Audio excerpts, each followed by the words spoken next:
And if you go to indianatalks.com, on the website there's a donate button, and if you hit the donate button, that enables indianatalks.com to buy equipment so that they can further the broadcast of shows. So that's an important thing to note.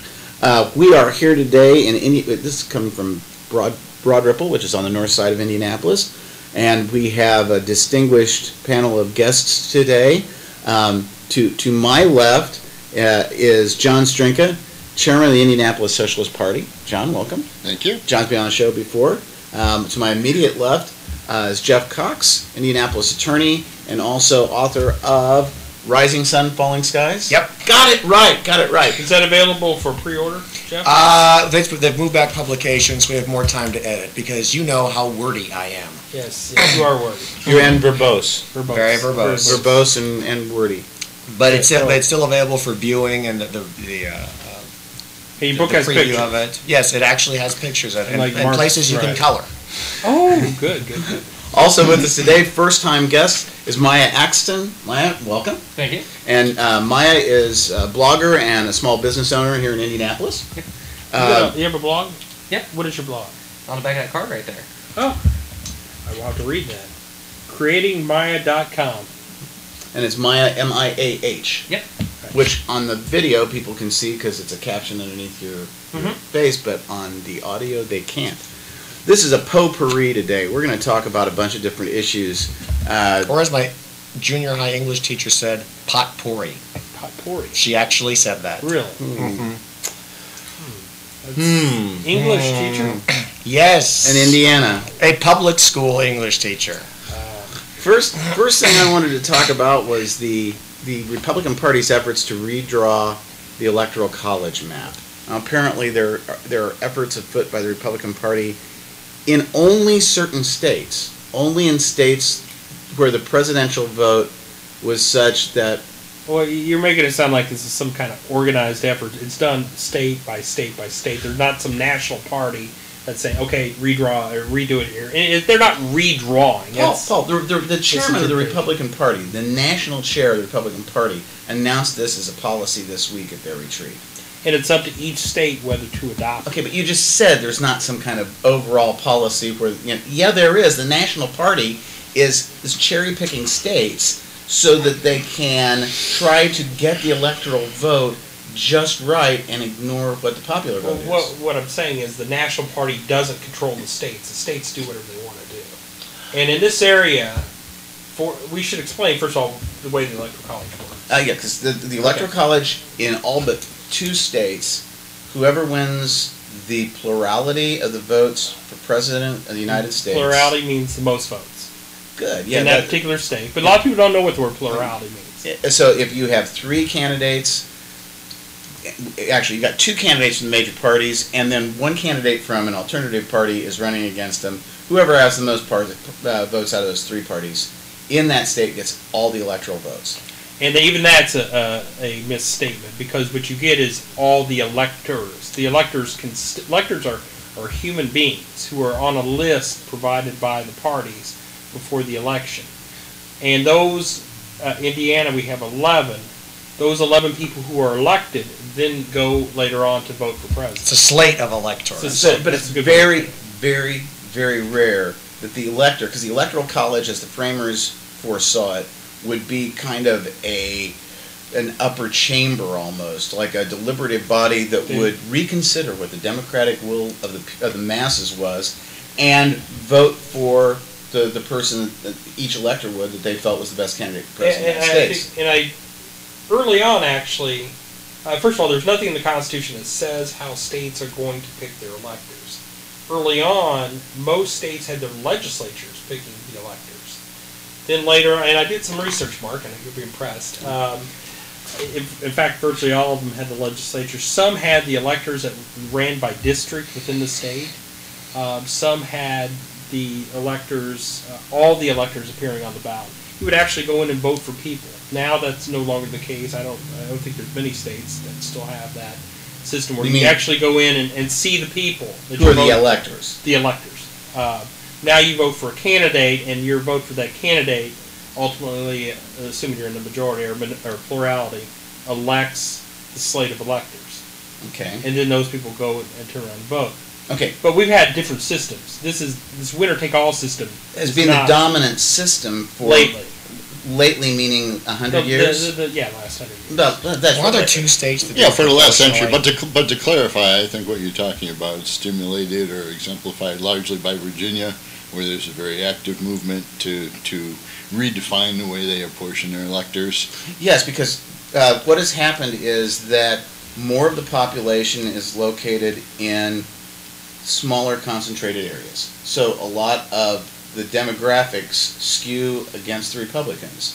A lot more minorities live in metropolitan areas. So like Pennsylvania as an example, you have two big pockets of population, Philadelphia and Pittsburgh. They are the places where the popular vote for Barack Obama in the last two elections was generated. He won Pennsylvania. But the congressional districts have to be all the same size population. The congressional districts have to, okay, but the population is concentrated in such a way that if they gerrymander right, they can restrict those populations to only 2 or 3 votes. Whereas, so in other words, they can gerrymander the districts so that they compartmentalize as many minority votes into one district as possible. And so the districts come out like Indiana. Okay, that's actually the opposite. Republicans and black Democrats are in the same boat in redistricting. Republicans actually want to spread out minority votes to fewer districts. Or actually, I'm sorry, you're right. They do concentrate the minority vote. You're right. They concentrate. I totally misspoke. Concentrate the minority vote in fewer districts, so you end up with more black Democrats, but fewer Democrats. But that's Fewer Democrats overall. Isn't that part of? It's also mandated. Well, yeah, majority-minority districts. Majority-minority districts. Yeah, to ensure minority representation in And Congress. Democrats overall don't like that because they want to be able to spread out their vote most effectively, but the law, the Voting Rights Act requires. Okay, well, wait a Well, second. the thing is this. I think what you've seen, particularly in the last election, is a pretty good indication of the abuses that come from gerrymandering. Because, as the Republicans like to point out, they have a majority in the House, and the House is, of course, the people's House, and so on and so forth. But the reason for that is because Republican legislatures were in control in most states in 2010, and when the districts were redrawn, all right, essentially they were done in the way that you suggested before, where Democratic votes are concentrated into a few districts, and Republican votes, still in safe Republican districts, are largely spread out into things that look more like a 60-40 split. And I would add, one of the reasons you have the dysfunction in Washington is because you have no incentive for elected officials from safe districts to do any kind of compromise. Or either party. Either party. Yeah. This is quite Right. true. However, and of course we'll get into this later, the Democrats really don't stand for anything except, a kind and gentler version of capitalism screwing everyone. But the point is that I think the Indiana Senate race was a good indication. I mean, we had Senator Lugar, who had served for a long time with quite a deal of respect, and basically he was thrown out from a challenge from the far right in his own party, and who was then, of course, soundly defeated after he made a lot of rather foolish comments in public. We can debate what that. Lugar had more issues. Yeah, But just being a moderate. But the point being is that with the gerrymandering in the safe districts, okay, essentially you're rigging the game.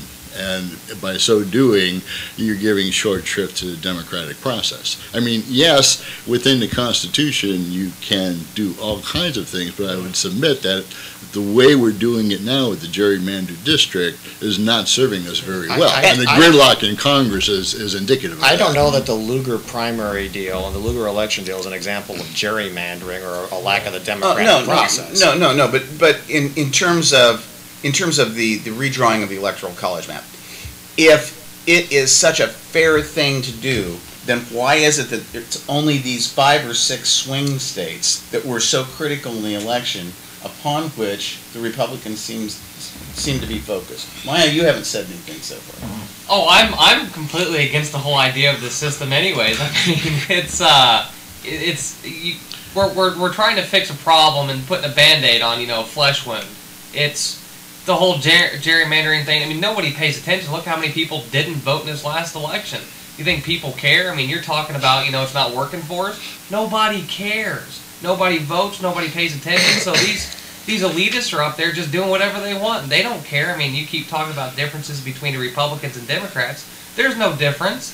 They love playing their little game back and forth and trading off, they pass the baton back and forth between each other just to have their fun. And no one's paying attention. No one cares. And until somebody pays attention, we're going to keep having these little tiny tiffs and fights that we're going to keep having this. It's been going on and gerrymandering in one way or the other way, and until people actually start voting, they're going to just keep doing this. Well, I agree with you that there's very little difference between Democrats and Republicans. I mean, they're both wholly owned subsidiaries of corporate America, on this we agree, okay? Most of their differences are cosmetic. Most of them have to do with social issues, which are very easy to rouse emotions over, okay? Substantively, though, you're right. There is very little actual difference. The thing about people not caring, though, is kind of sad, because they do, after all, make the laws of the land, and they have severe impacts. I mean, they affect the way each of us, lives and makes our living, and so I mean, we really should pay attention because what they do is going to very seriously affect us, and it has been for quite some time. Well, and let's depart from the land of electoral college. And I was going to ask you though if you had a problem with California. We can. We'll be back in just. We're going to take a break for just a second. This is Civil Discourse Now. I'm Mark Small. I'm Paul Logan. We'll be back in just a minute. Just a minute. Are we off? We don't get an off signal. I assume we're off air. We're off air, right?